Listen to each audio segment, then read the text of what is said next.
Kganki Matabane, CEO of the Black Business Council, joins me now for reaction to the president's address. Good afternoon, Kganki. Let's start off with your reaction to that address that was delivered.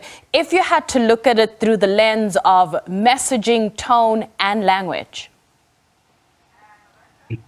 Good afternoon, Nastasia, and good afternoon to the viewers of SABC News.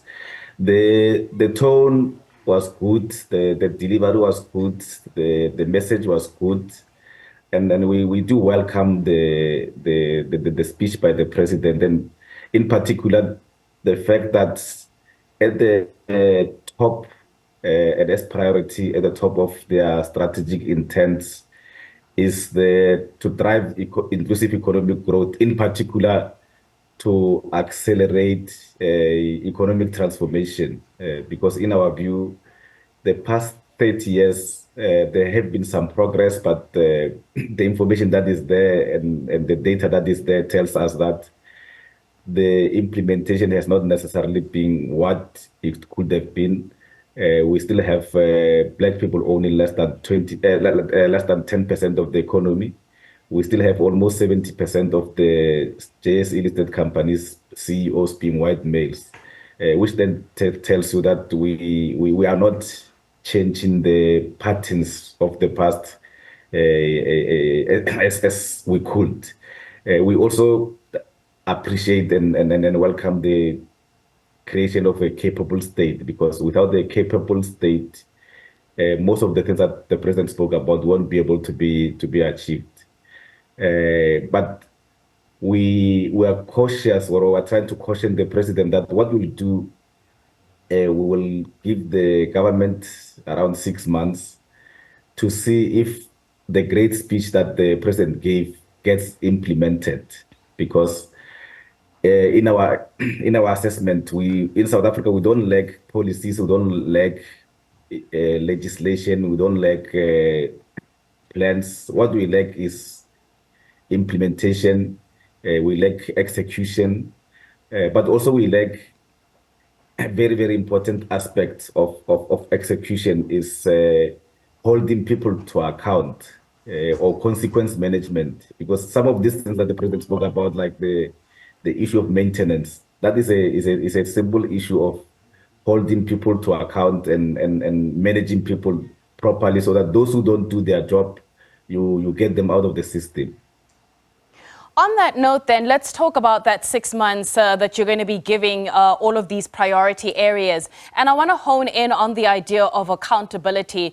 Does this GNU then provide the accountability that some analysts would have said has been missing over the years, and that's why we've been missing the mark on so many of the plans that we've been trying to achieve? I think that the accountability should at all times come from the top. So the president should be able to hold the ministers to account. The ministers should be able to hold the DGs to account.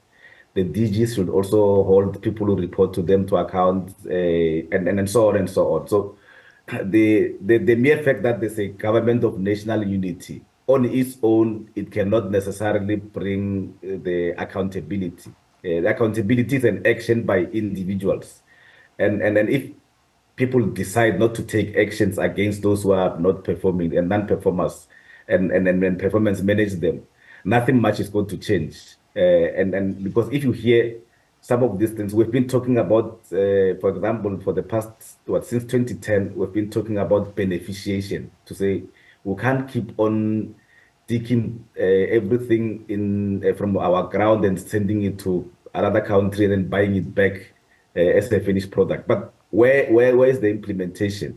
So unless we are saying let's appoint capable people, but give them space to perform. If they don't perform, let's deal with them.